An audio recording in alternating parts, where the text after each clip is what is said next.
Hello student, welcome back my YouTube channel. तो आज का ये वीडियो काफ़ी ज़्यादा इम्पोर्टेंट होने वाला है क्लास 12th बायो के स्टूडेंट के लिए, क्योंकि आज की वीडियो में हम आपको डाउन सिंड्रोम बताने वाले हैं। डाउन सिंड्रोम एक ऐसी डिजीज होती है, यानी एक ऐसा डिसऑर्डर होता है जो काफ़ी घातक होता है। तो डाउन सिंड्रोम क्या होता है, तो आज इस वीडियो के माध्यम से हम आपको पूरी जानकारी देने वाले हैं। नीट के लेवल तक जानकारी मिलने वाली है। और यदि आप सभी वीडियोस को टॉपिक वाइज देखना चाहते हैं तो प्लेलिस्ट में जाइए, वीडियोस मिल जाएंगी, चैप्टर वाइज अपलोड की गई हैं। तो चलिए, आज का जो हमारा टॉपिक है डाउन सिंड्रोम है, जो कहाँ से लिया गया है, कौन से चैप्टर से, वंशागत और विविधता के सिद्धांत चैप्टर से लिया गया है। ओके, और जो है ये क्लास 12th बायोलॉजी के स्टूडेंट के लिए है और काफ़ी ज़्यादा इम्पोर्टेंट है। तो देखते हैं किस प्रकार का डाउन सिंड्रोम होता है। देखिए, ये क्या है, डाउन सिंड्रोम है। डाउन सिंड्रोम ये क्या है, ऐसा है, एक डिसऑर्डर होता है। ठीक है, इसको हम अलग अलग नाम से भी जानते हैं। देखिए, मंगोलिज्म के नाम से जानते हैं इसे, ठीक है, और मंगोलियन इडोसी के नाम से भी हम इसे जानते हैं। तो इसके दो अलग अलग नाम होते हैं, उनको भी आप पता कर लीजिए। ये मंगोलिज्म, मंगोलियन इडोसी के नाम से ये पूछा जा सकता है परीक्षाओं में। तो अलग अलग नाम होते हैं, तो अलग अलग नाम अच्छी तरह से पता होना चाहिए, क्योंकि एग्ज़ाम में आपको अटकाने के लिए ये अलग अलग नाम का यूज किया जाता है। और यहाँ पर अगला है कि इसकी जो खोज की थी वो लॉन्गडंग डाउन ने 1866 ईस्वी में की थी। कब की थी? 1866 ईस्वी में इस डाउन सिंड्रोम की खोज की थी। और कौन से वैज्ञानिक थे? लॉन्गडंग डाउन। इनके नाम से ही ये डाउन सिंड्रोम रखा गया है। ओके, और ये डाउन सिंड्रोम क्या होता है, किस तरह से होता है डाउन सिंड्रोम? देखिए, ये डाउन सिंड्रोम जिस भी व्यक्ति को हो जाता है तो उसका मुख जो होता है वो खुला होता है। ठीक है, मुख जो होता है खुला होता है, माथा चौड़ा हो जाता है, कद होता है यानी उसकी लंबाई जो होती है छोटी हो जाती है, और त्वचा होता है, त्वचा जो होती है शरीर की, ठीक है, वो झुर्रीदार हो जाती है, झुर्रियाँ पड़ जाती हैं, और कान होते हैं वो छोटे हो जाते हैं, और आदि कई सारे लक्षण दिख सकते हैं। तो इससे जो ग्रसित व्यक्ति होता है, इस प्रकार के लक्षण उसके यानी सिम्टम दिखाई देते हैं। और यहाँ पर जो लिखा गया है कि 21 जोड़ी गुणसूत्र में एक गुणसूत्र का बढ़ना डाउन सिंड्रोम कहलाता है। देखिए, ह्यूमन का जो कैरियोटाइप होता है, जहाँ पर सारे गुणसूत्र लिखे होते हैं, मनुष्य स्वस्थ मनुष्य होता है, उसमें कितने गुणसूत्र होते हैं? सामान्य मनुष्य में, सामान्य मनुष्य में 46 होते हैं। ठीक है, कितने होते हैं? 46 गुणसूत्र होते हैं सामान्य मनुष्य में। और जो डाउन सिंड्रोम से ग्रसित व्यक्ति होता है, देखिए, ग्रसित व्यक्ति, ग्रसित मनुष्य, ठीक है, जो डाउन सिंड्रोम से ग्रसित मनुष्य होता है उसके गुणसूत्र की संख्या कितनी हो जाती है? 47 हो जाती है। ठीक है, क्या हो जाती है? 47 हो जाती है। यानी सामान्य मनुष्य में 46 थी और इससे ग्रसित जो मनुष्य है उसमें गुणसूत्र की संख्या 47 हो गई। यानी इसमें जो इससे ग्रसित व्यक्ति होता है उसमें एक गुणसूत्र की संख्या बढ़ जाती है। किस में बढ़ती है? ऑटोसोम में बढ़ती है या लिंग गुणसूत्र में बढ़ती है? ठीक है, तो वो देख लेते हैं। देखिए, सामान्य मनुष्य होता है उसमें ऑटोसोम्स कितने होते हैं? Autosomes chromosome.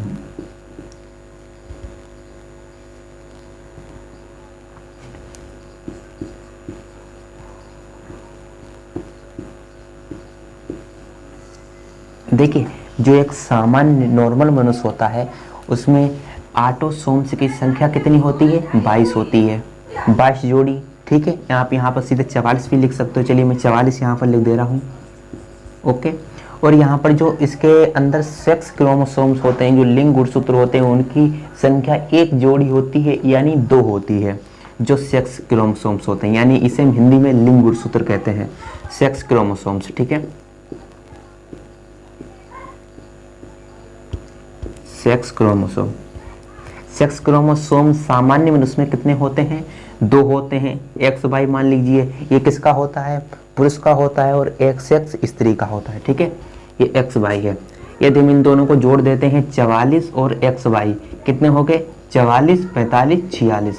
तो टोटल 46 गुणसूत्र किसमें होते हैं? नॉर्मल मनुष्य में होते हैं। यही यहाँ पर लिखा गया है। ठीक है, तो ये बात आप अच्छी तरह से क्लियर हो गई है। और ऑटोसोम्स क्रोमोसोम्स को हम हिंदी में क्या कहते हैं? दैहिक गुणसूत्र कहते हैं। क्या कहते हैं? दैहिक गुणसूत्र कहते हैं। और जो 44 गुणसूत्र होते हैं, ठीक है, इस और जो ग्रसित व्यक्त होता है इसमें पहले हम देख लेते हैं। जो ग्रसित व्यक्त होता है उसमें ऑटोसोम्स की संख्या कितनी होती है। जो ग्रसित व्यक्त होता है किससे, डाउन सिंड्रोम से, उसमें ऑटोसोम्स की संख्या कितनी होती है, उसमें ऑटोसोम्स की संख्या होती है 45। ठीक है, यही इसका अंतर होता है, ऑटोसोम्स की संख्या 45 होती है और लिंग गुणसूत्र की संख्या XY। लिंग गुणसूत्र की संख्या में कोई परिवर्तन नहीं होता है, तो 45, 46, 47। तो इससे जो ग्रसित व्यक्त होता है डाउन सिंड्रोम से, उसमें टोटल गुणसूत्र की संख्या 47 हो जाती है, जैसा कि आप यहाँ पर देख रहे हो। और ये गड़बड़ किसमें हो रहा है, ऑटोसोम के गुणसूत्र में गड़बड़ हो रहा है। ठीक है, लिंग गुणसूत्र तो बिल्कुल समान है, जैसे सामान्य मनुष्य में थे वैसे ही यहाँ पर इससे ग्रसित मनुष्य उसमें है। और जो ऑटोसोम्स थे, सामान्य मनुष्य में ऑटोसोम्स की संख्या 47 थी और इससे जो ग्रसित व्यक्ति है उसमें ऑटोसोम्स की संख्या 45 है। जो यहाँ पर गड़बड़ कौन सा हो रहा है, ऑटोसोम में गड़बड़ हो रहा है। ऑटोसोम क्रोमोसोम्स में उत्परिवर्तन हो गया है, यानी परिवर्तन हो गया है। तो ये कैसा डिसऑर्डर कहलाता है, ऑटोसोमल डिसऑर्डर कहलाता है। कैसा कहलाता है, ऑटोसोमल डिसऑर्डर कहलाता है।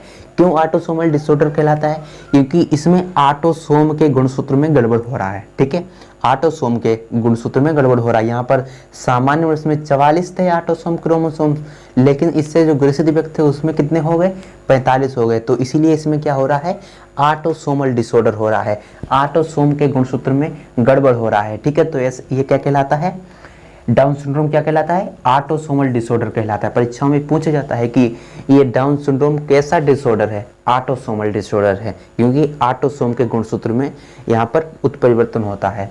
यहाँ पर क्या है, गुणसूत्र उत्परिवर्तन से ये उत्पन्न होता है। ओके, गुणसूत्र उत्परिवर्तन हो रहा है, म्यूटेशन हो रहा है, जिसके कारण ये रोग उत्पन्न होता है। तो ये बात क्लियर हो गई है। अब आगे यहाँ पर बात करने वाले हैं कि इसे हम ट्राइसोमी 2n+1 भी कहते हैं। देखिए कई बार एग्जाम में पूछा जाता है कि ट्राइसोमी 2n+1 किसे कहते हैं, डाउन सिंड्रोम को कहते हैं। देखिए ट्राइसोमी 2n+1 क्या मतलब होता है, ट्राइसोमी 2n+1 इसका क्या मतलब होता है, परीक्षाओं में पूछा जाता है, इससे भी यहाँ पर अच्छी तरह से याद कर लेना। ट्राइसोमी का क्या मतलब होता है, पहले ट्राइसोमी का मतलब आप जान लीजिए। ट्राइसोमी का मतलब होता है 3 गुणसूत्र होना। देखिए अभी आपको अच्छी तरह समझ में नहीं आया होगा। देखिए यहाँ पर लिखा गया है कि 21 जोड़ी मानव का जो कैरियोटाइप पूरा का पूरा होता है, जिसमें 46 गुणसूत्र होते हैं, 2 सेक्स क्रोमोसोम्स और 44 ऑटोसोम्स होते हैं। 44 ऑटोसोम्स, इसके 21वीं जोड़ी गुणसूत्र में, 44 गुणसूत्र में 21वीं जोड़ी जो गुणसूत्र होता है, 21वीं जोड़ी, ये क्या है, 21वीं जोड़ी, 21वीं जोड़ी गुणसूत्र है। ये नॉर्मल मनुष्य में 21वीं जोड़ी गुणसूत्र इस प्रकार का होता है। कैसा है, नॉर्मल मनुष्य में इस प्रकार का 21वीं जोड़ी गुणसूत्र ऐसा होता है। और आप देखिए इससे जो ग्रसित व्यक्त होता है, ग्रसित यानी इफेक्टिव व्यक्त, ठीक है, इफेक्टिव व्यक्त, उसमें 21वीं जोड़ी गुणसूत्र में क्या होता है, देखिए नॉर्मल ऐसा था और इससे जो डाउन सिंड्रोम से ग्रसित है वो इस प्रकार का होगा। देखिए ये तो 2 क्रोमोसोम्स बिल्कुल समान होंगे, लेकिन इसमें क्या होता है, आपको पता है कि यहाँ पर एक गुणसूत्र बढ़ रहा था, तो एक ही यहाँ पर बढ़ जाएगा, ये गुणसूत्र बढ़ गया। ये क्या कहलाता है, 21 जोड़ी यहाँ पर ट्राइसोमी है, 21 जोड़ी यहाँ पर गुणसूत्र में क्या हो रहा है, एक गुणसूत्र बढ़ रहा है। ठीक है, तो यही इसका क्या होता है, अंतर होता है। ऑटोसोम के गुणसूत्र में 44 तो नॉर्मल थे, यहाँ पर एक गुणसूत्र क्यों बढ़ गया, एक गुणसूत्र कहाँ पर बढ़ा है, ये एक गुणसूत्र 21 जोड़ी गुणसूत्र में एक गुणसूत्र बढ़ गया है। ठीक है, इसीलिए हम इसे ट्राइसोमी कहते हैं। ट्राइसोमी का मतलब एक गुणसूत्र का बढ़ जाना, ट्राइसोमी मतलब 3, ट्राइसोमी का मतलब 3, ट्राई मतलब 3, तो यहाँ पर 3 है। ठीक है, क्योंकि 3 यहाँ पर गुणसूत्र हो गए हैं, इसीलिए हम ट्राइसोमी 2n+1 के नाम से इसे जानते हैं। देखिए इसका क्या मतलब होता है, इसको मैं आपको समझा देता हूँ। देखिए n का पहले मैं आपको बता देता हूँ, n का मान, एन का मान हमेशा जोड़े में लिखा जाता है। 23 जोड़ी गुणसूत्र, यानी 46 सीधे हम नहीं लिखेंगे यहाँ पर हम लिखेंगे 23 जोड़ी। 23 जोड़ी में यहाँ पर लिखेंगे, ठीक है। तो यहाँ पर कितने होते हैं, 23 जोड़ी कह लीजिए या पेयर कह लीजिए, ठीक है। तो एन का हम 23 जोड़ी मान लेते हैं, ठीक है। 23 जोड़ी गुणसूत्र होते हैं सामान्य व्यक्ति में। तो यहाँ पर हम गुणा करेंगे, 2 से गुणा करेंगे, इनका मान कितना है 23 है, ठीक है, प्लस 1, ठीक है। 23 दूना कितना होता है 46 होता है, प्लस 1 कितना हो गया 47 हो गया। इसीलिए हम इसे कहते हैं ट्राइसोमी, क्योंकि इससे जो ग्रसित व्यक्ति होता है उसमें गुणसूत्र की संख्या कितनी हो जाती है 47 हो जाती है। परीक्षा में पूछा जाता है कि डाउन सिंड्रोम से ग्रसित जो व्यक्ति होता है उसमें गुणसूत्र की संख्या कितनी होती है 47 होती है। इंपॉर्टेंट पॉइंट है, इसे तैयार कर लेना। ओके, तो इस फार्मूला का मतलब जान चुके होंगे कि ये फार्मूला ट्राइसोमी क्यों कहते हैं 2n+1, इसलिए कहते हैं क्योंकि इसमें जो गुणसूत्र की संख्या होती है 47 हो जाती है। और यहाँ पर ट्राइसोमी क्यों कहते हैं, ट्राई का मतलब तीन गुणसूत्र है यहाँ पर, इसीलिए 3 यहाँ पर लिखा गया है। देखिए मानव का पूरा जो कैरियोटाइप होता है उसके 21 जोड़ी जो गुणसूत्र होता है, 21 जोड़ी जो पैर होता है उसमें एक गुणसूत्र बढ़ जाता है। सामान्य मनुष्य में इस प्रकार का होता है, लेकिन इससे जो ग्रसित व्यक्ति होता है उसमें इस प्रकार का हो जाता है। तो यही गड़बड़ हो जाती है जिसके कारण एक गुणसूत्र बढ़ जाता है, ठीक है, समझ चुके हैं। देखिए यहाँ पर लिखा भी है कि 21 जोड़ी गुणसूत्र में एक गुणसूत्र का बढ़ जाना। 21 जोड़ी गुणसूत्र है, 21 जोड़ी जो पैर है यहाँ पर दिया गया है, ठीक है, मानव के कैरियोटाइप में। तो एक गुणसूत्र यहाँ पर बढ़ना, एक गुणसूत्र का बढ़ना डाउन सिंड्रोम कहलाता है, ठीक है। एक गुणसूत्र बढ़ रहा है डाउन सिंड्रोम कहलाता है। इससे ग्रसित व्यक्ति में गुणसूत्र की कुल संख्या 47 हो जाती है, ठीक है। कितनी हो जाती है 47 हो जाती है, एक गुणसूत्र बढ़ रहा है। ट्राइसोमी 2n+ के नाम से इसे जानते हैं। ऑटोसोमल डिसऑर्डर है क्योंकि ये ऑटोसोम के गुणसूत्र में गड़बड़ हो रहा है। और इससे जो इसके जो सिम्टम दिखाई देते हैं, इससे जो ग्रसित व्यक्ति होता है उसके सिम्टम, मुख खुला हुआ होगा, माथा चौड़ा होगा, छोटा कद, त्वचा झुर्रीदार और कान छोटे होंगे। ये नर में भी हो सकता है और मादा में भी हो सकता है, ठीक है। तो दोनों में ये हो सकता है डिसऑर्डर। ओके, तो आई होप आप समझ पाए होंगे कि जो डाउन सिंड्रोम है ये किस प्रकार का होता है, क्या लक्षण होते हैं। काफ़ी अच्छी तरह से मैंने आपको समझा दिया है। यदि समझ में आ गया है तो लाइक कर दें, और चैनल पर पहली बार आए हुए हैं तो चैनल को सब्सक्राइब कर दें, ठीक है। और आप यदि वीडियो देखना चाहते हैं तो प्लेलिस्ट में जाइए और वीडियोज़ को देखिए।